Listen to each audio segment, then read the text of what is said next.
Welcome to the 365 Fitness podcast. We're going to get straight into it today. So, Elle, welcome to the pod. First Thank time on you. it. Here we go. For those of you that don't know, Elle is new to the coaching team. She's been with us probably, how long now? 6 weeks? I started at the start of August. Yeah, Yeah. around about 6 5, weeks. 6. So it's a chance for anyone, members that are listening, to learn a little bit more about Elle.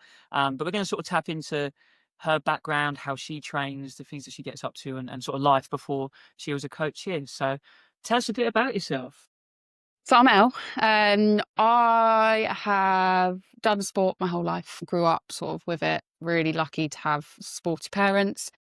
As for getting into then coaching as my job and career, it was after college. I felt a little bit lost. Deferred my entry into uni. Was meant to go to do journalism with the hope of doing sports journalism, and then ended up going to a gym, really loving it, and was like, right, let's do my PT course. So have been coaching now for around about 6 years. Mixture of it all. Did a bit of like small group, large class, one-to-one. I just absolutely love it. So yeah, I've been coaching for about 6 years now. Who were you coaching in that time? Was it only like specific people, or was it sort of everyone? What was sort of the... I mean, it was a real mixture. I definitely started off coaching similar girls my age, so sort of like youngies who wanted to get into strength training. And that was mainly just from them seeing me in the gym doing it and was like, I want to do that too. So it was then coaching young girls, and then got into coaching like more so older people, but it ranged from sort of like 18, I think, to around about 50. And then started going off into doing a bit more small group or one-to-one with women over 50, or women who had like kind of gone into menopause or started menopause. I've worked a bit pre and postnatal as well, and then also done a little bit with kids. So kind of done a little bit of a mixture of everything, yeah. Awesome. And what were you almost doing, or how did it come around so you ended up being here at 365? So I ended up moving in this direction, just to move in with my partner. I had the flexibility in terms of work, but with actually being here, I mean, it's really local to us. For me, it's really important that I continue coaching in person. So I do online as well, but I don't just want to be sat at my laptop all day. And I think nothing beats in-person coaching. Like, you can't get the same connection as what you can get like just doing it online. So I searched up gyms in Bishop's Waltham, and this was one of the ones that came up. So I was just like, this looks lovely. I'm going to drop in an email and just see if they've got any positions going. And it ended up working out. Yeah. 6 weeks has flown by. It is absolutely flown by. It feels like I've been here for ages, months and months. Hopefully that's a good thing. Yeah. So let's like sort of dabble into what you do for your own training then. Mhm. I guess from your first, I know you said you have sporty parents and Yeah. sport background growing up, but sort of how has your training evolved over the years, and sort of where has Yeah. it taken you and where you're at now with your training? Yeah. So when I first got into it, I mean, growing up, it was always sort of like team sport. So did like basketball, football, bit of that. Went into more of like the athletics route. So did a bit of sprinting. Got injured a bit playing rugby. That kind of like knocked my confidence a hell of a lot. But once I was then able to get back into it during college, we did an element of our sport part where we went into a gym. And I have a really specific memory where we went on a lap pull down, and the teacher who was there at the time, he was getting us all on it, and he maxed it up, and he's like, oh, I was the only girl in the class, and he's like, oh, Elle, you give it a go. And I've ended up maxing out this machine, and obviously I just have like a bit of natural strength anyway from the sport that I'd done. I think that was kind of the first taste of me being like, I'm actually quite strong because I'm lifting what the boys are lifting here.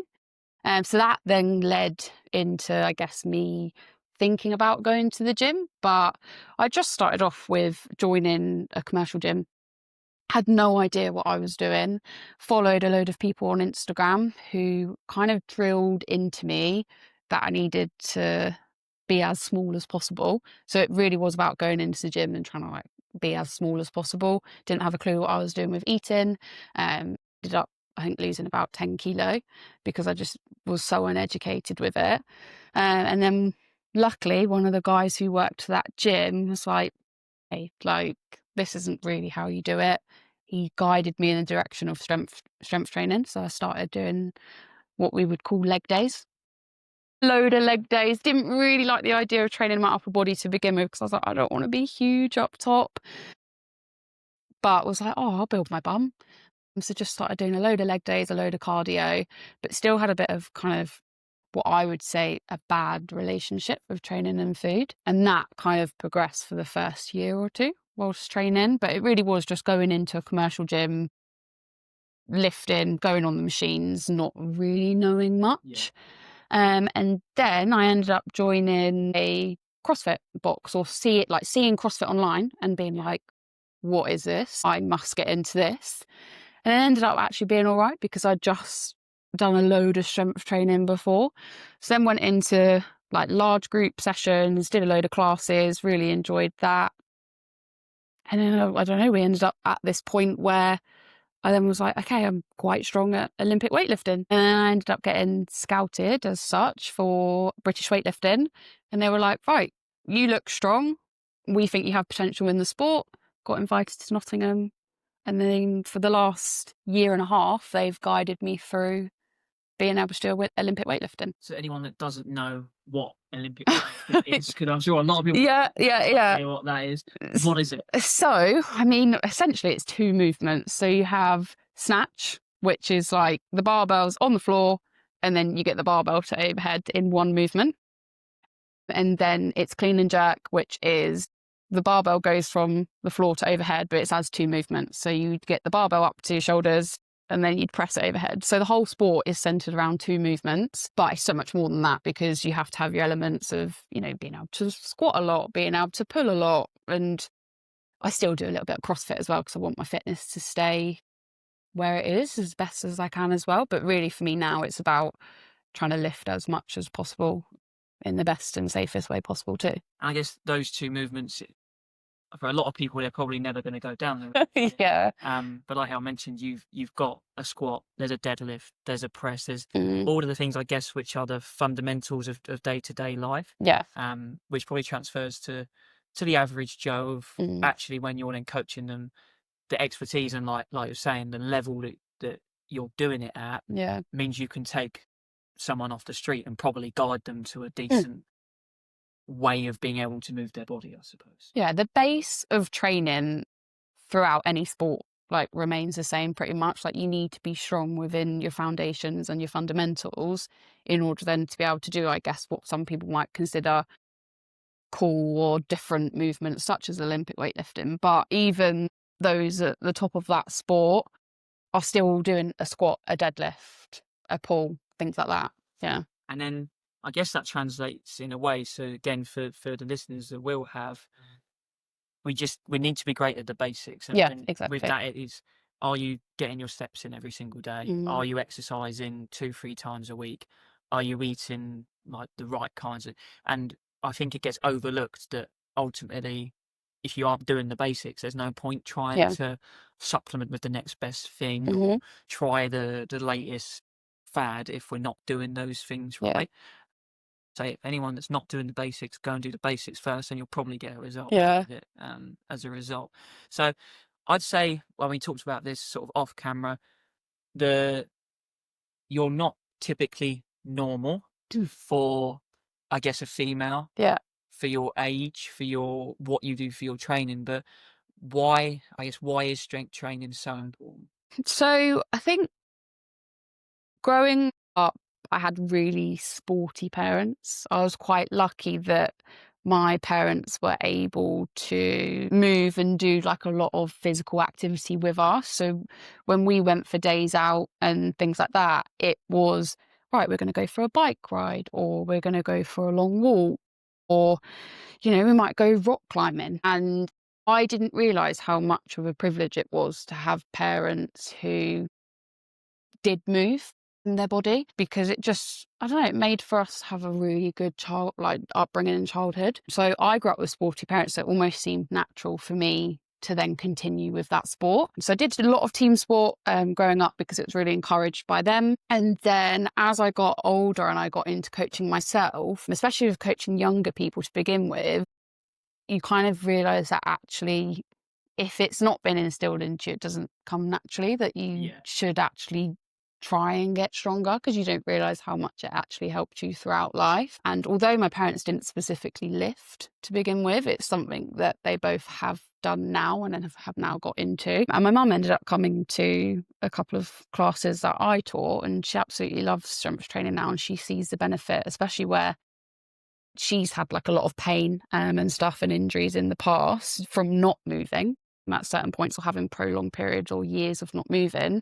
She found that obviously like the strength training helped her a lot.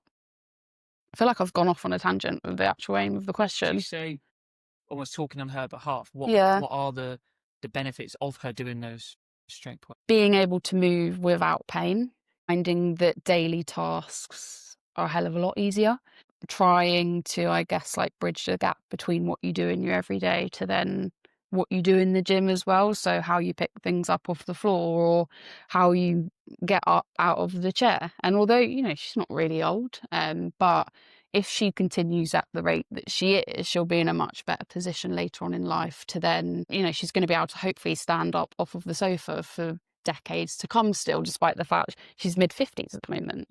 But I think that's been like one of the most rewarding things as well, is seeing how much my mum has progressed through it and how much she loves it, despite the fact her mum didn't do that. Like the generation above her, I think that would have been considered extremely weird at that point. But I guess how that then's come over into me is like growing up with that and having her as a bit of a role model to being active, even if it's not in the way that I do it now, push me into then doing it. So I think I've been quite lucky where I'm still young. I've then come to realise how important strength training actually is, because it's just meant that hopefully I'll continue to do this for decades and decades, something that I get a lot of fulfilment and enjoyment out of. And now it's just about like trying to instill it into younger generations and also the older generation still, for people who kind of still see it as a girls shouldn't lift or women shouldn't lift because you're going to get bulky. And it's actually so hard to get bulky. It takes years and years and years and a hell of a lot more than just lifting weights to get to that point. Like, I think like my mum's generation of women have been brainwashed into, like you're saying, I've got to be as small as possible. Like, you wouldn't even dream of doing gym-based sort of activity, especially training.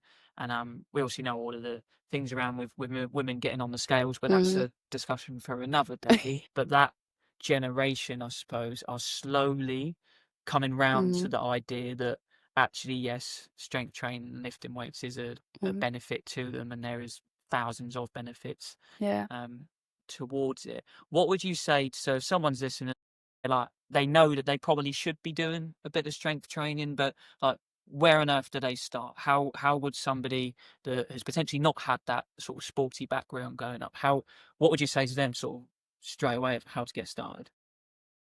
I mean, the easiest thing would be give it a Google search, like, or just search gyms near me, classes near me, see what comes up. And don't get me wrong, there's a lot of like misinformation out there online, but I think the first step is to actually just like making the hardest step, which is the first step, by either searching it up, getting in contact with a gym that's local to your area, and hopefully if you find one that does things such like some group PT or has coaches there who are going to guide you through it, it just makes the whole process so much easier. Because when you've got people who help you along the way, of course it makes it so much easier. But that would sort of be like my first piece of advice, is just take the initial step of either searching it up or just checking out what's already in, like checking out what's in your area. So if you are local to Bishop's Waltham, you've just got to search. That's what basically she was saying. Yeah, and we'll come up first. We do the strength training. You might come and see us. But definitely, I agree. Getting a coach and having a look online at what is out there and just starting something is going to be the main thing. You're going to benefit from doing something rather than nothing. What would almost be, so someone has been exercising for a while, they saw a result at first, and maybe things have started to slow down, or the style of training they've gone into is not quite sort of cutting it for them anymore. Yeah. What would be the next thing for them to do? Where would be the next sort of step? Of they've tried it on their own. Now is it something? Yeah. Get a coach or get coaches who are going to help you along the way, but also a coach or a person who's going to keep you accountable to it, because often, as we've mentioned earlier, like, you overlook the basics. So you overlook the sleep, the eating, how active are you throughout the day? Do you sit at a desk all day and then not, like, don't get any steps in either? And if you go to then a gym or somewhere that enables you to have a coach or somebody to keep you accountable, it makes it a hell of a lot easier to look at those areas and say, actually, if you're only sleeping 5 hours a night, then that's something that we can look to improve on. It then feels like you're not doing it alone, because you've got somebody else who's saying, I want you to get better at this. So let's try and get better at this together, and I'll check in on you. And then especially with the nutrition, I feel as though that's an area in which a lot of people overcomplicate. But if you've got people who have done it themselves and then can guide you, it makes it a hell of a lot easier. So surrounding yourself with other people that are gonna get you to where you Get need you to to where be. you want to be. Yeah. One of our things is always like everybody needs a coach. Coaches get coaching. I have a Um, coach. yeah, I feel Yeah. like nearly everyone I know, whether it's work, whether it's personally, will have a coach somewhere in their Yeah. life, because it's that person might already be where you want to be, or Mhm. they can guide you to whatever that next. So Yeah. yeah, definitely coaches getting coaches, or people just seeking advice from others that are more qualified than they are in the outfit Exactly. is spot on. Is there anything else you would say to somebody around strength training that either doesn't have the information, that is thinking about doing it but hasn't done it before? What would I say? Might seem scary at first, but majority of people that I know grow to love it, and you don't realize how much fulfillment and enjoyment you can get out of just trying to get stronger. Because, and especially with doing it with people who do the same thing, like, and then you realize that, like, you immerse yourself into a community and it's not just you doing it on your own either. So you can gain a lot out of just trying to get stronger. You can gain friends and the community along the way as well. Yeah, so just get started, really. Get started, Yeah. get strong. Yeah. It's going to be the Yeah. awesome. Right. Thank you very much, Elle. That was spot Thank on. you. So if you aren't sure about strength training, do reach out to us. Elle is very qualified in that field, so I'm sure she'll be able to help as well. Thanks for listening.